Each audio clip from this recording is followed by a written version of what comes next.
주말을 달구는 정치권 쟁점들 짚어봅니다. 김진욱 민주당 당대표 언론특보, 김기흥 국민의힘 미디어 대변인 나오셨습니다. 안녕하십니까? 안녕하세요. 자, 24일 앞으로 다가온 지방선거 격전지 한 곳씩 짚어볼 텐데요. 먼저 부산 북갑으로 가봅니다. 국민의힘 박민식 후보와 무소속 한동훈 후보가 지금 이 시각 오후 2시 동시에 선거사무소 개소식을 열고 있는데요. 박민식 후보와 한동훈 후보의 목소리 듣고 자세히 짚어봅니다.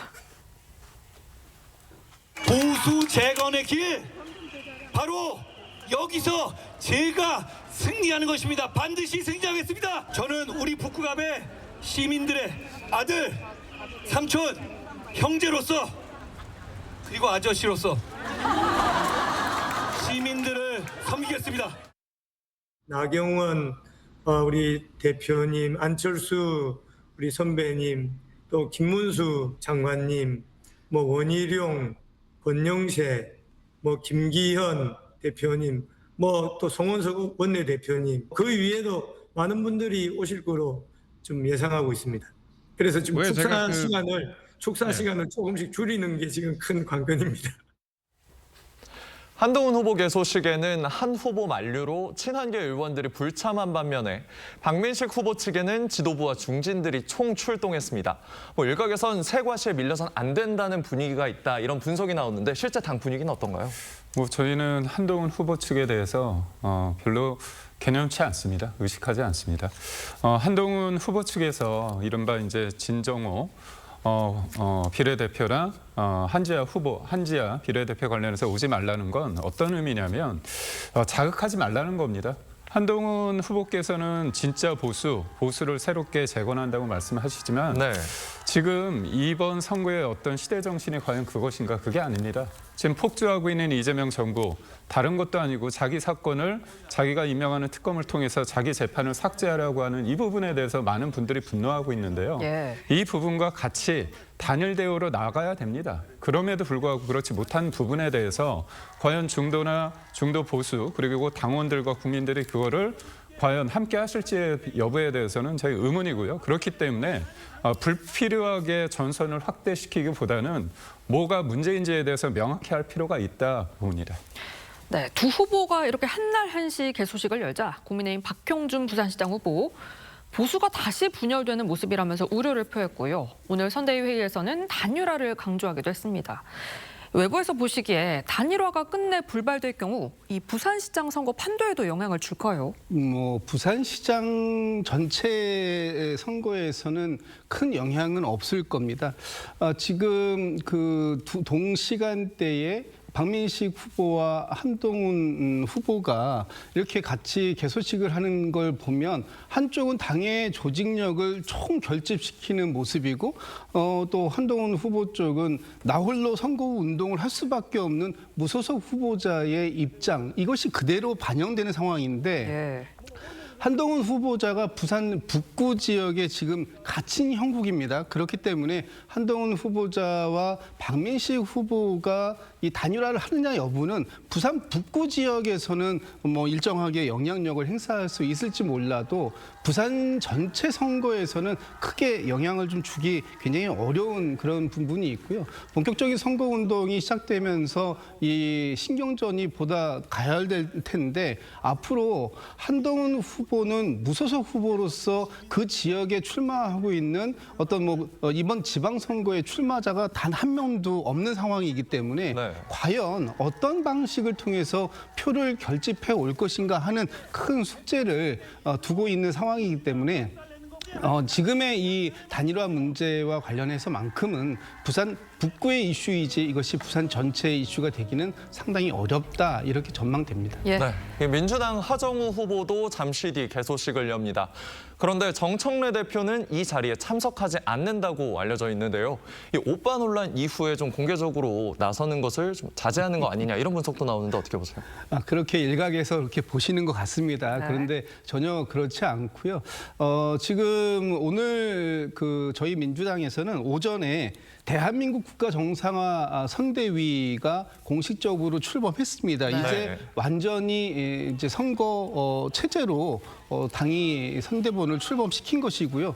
그리고 오후 3시에 바로 이번에 처음으로 행정이 통합된 전남 광주 통합 이 시장을 뽑는 선거가 있지 않습니까? 거기에 예. 민영배 후보가 지금 공천이 되어 있는데 여기 선거 선대위 발대식이 있습니다. 광주에서 있는데 여기에 당대표가 참석하는 일정 때문에 이 부산에 가지 않는 것이지 무슨 오빠 논란 때문이 아니다 이런 말씀을 드리고 싶고요. 네. 지금 당 대표가 어느 정도까지 이번 지방선거에서 역할을 하고 외부의 지원 활동을 해야 되느냐 하는 부분을 가지고 국민의힘의 장동영 대표하고 민주당의 정청래 대표를 비교들 하시는데 근본적인 차이가 있다라고 보여지고요.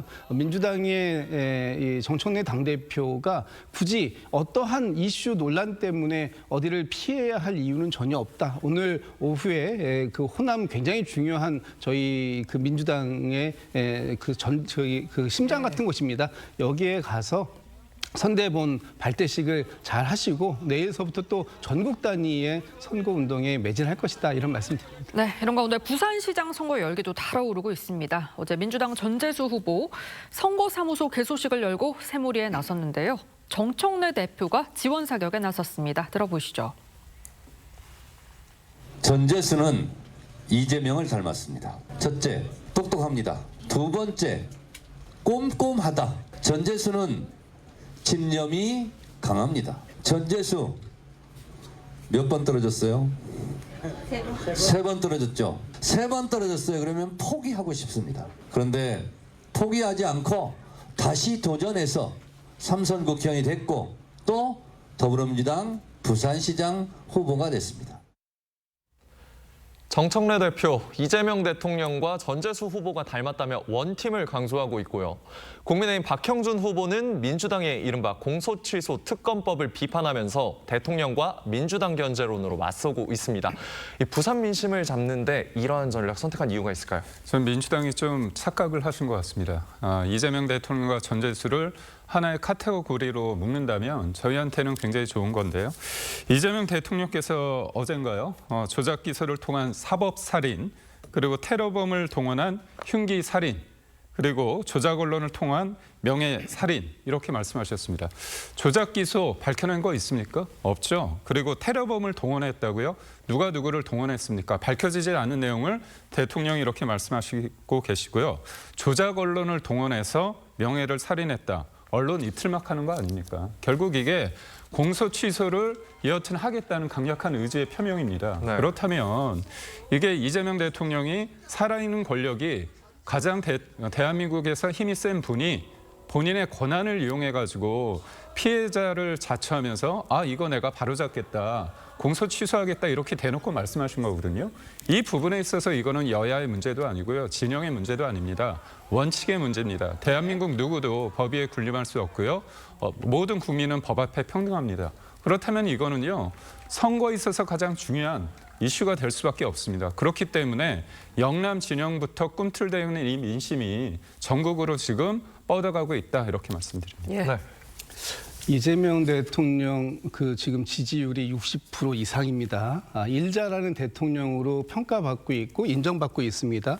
이러한 이재명 대통령과 전재수 후보가 함께 한다라는 것은 이미 모든 사안에 대해서 특히 부산의 해수부를 이전하고 HMM 본사가 이전하는 등 여러 가지 상황들이 실질적으로 보여주고 있지 않습니까? 전재수 후보가 얘기하는 것처럼 이렇게 합이 잘 맞는 사람들이 또 있었을까요? 이런 부분들이 이번 지방선거에서 부산 발전을 누가 더 확실하게 가져올 수 있는가 하는 진정성으로 평가받을 수 있을 것이다라고 저희는 기대하고 있고요. 그런 점에서 이재명 대통령과 전재수 후보가 원팀 그리고 그 옆에 뒤에 저희 민주당이 확실하게 든든하게 뒷받침을 해주는 지원군으로서 대기하고 있다. 이런 점만 강조가 되더라도 부산의 민심, 그래서 전재수 후보에게 많은 표심을 몰아다 줄 것이다. 저는 그런 기대를 가지고 있고 꼭 그렇게 될 것이다 생각하고 있습니다. 네, 지방선거 최대 승부처 서울도 짚어보겠습니다. 서울에서는 부동산이 선거 핵심 이슈로 떠올랐습니다. 민주당 정원우 후보와 국민의힘 오세훈 후보의 부동산 공방 더욱 격화되고 있는데요. 직접 들어보시죠. 지금 오세훈 후보는 부동산 문제에 전부 탐구하고 있습니다. 지난 5년간 서울시장은 오세훈 후보였습니다. 부동산 시장이 불안해지자 그 책임을 일자라는 이재명 정부에 떠넘기려고 하고 있다는 것을 시민들은 잘 알고 있습니다. 신규 주택을 얼마나 많이 공급하느냐가 전 월세 안정에도 도움이 되는 것이고요. 당연히 그런 정책을 지금까지 5년 동안 추구해 왔죠. 그런데 지금은 대통령발 전 월세 씨말리기 정책들이 지금 시행이 되고 있는 겁니다. 네, 오세훈 후보, 이 민주당이 서울시장이 되면 부동산 지옥이 현실화될 것이라고 우려하고 있는데 어떤 문제의식입니까?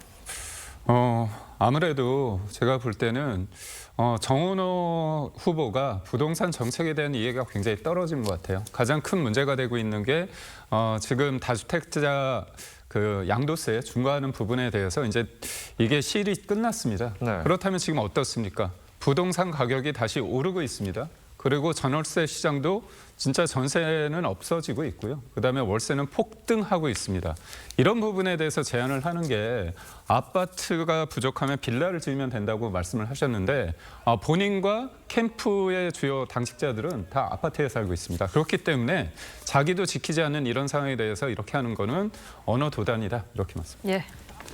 부동산 부분과 관련돼서 오세훈 후보께서 지나친 공포 마케팅을 하시고 계시는데 이 부분은 결국은 오세훈 후보의 책임론만 강화될 뿐이다라는 말씀 드리고 싶고요. 네. 지난 5년 동안에 오세훈 서울시정이 어떤 이 부동산 공급 대책을 확대시키는 데 노력해 왔는가 그 역할 평가를 이번 지방선거에서 받게 되실 것이다 이런 말씀 드립니다. 네, 지금까지 정치권 쟁점 짚어봤습니다. 두 분 말씀 여기까지 듣겠습니다. 감사합니다. 감사합니다. 고맙습니다.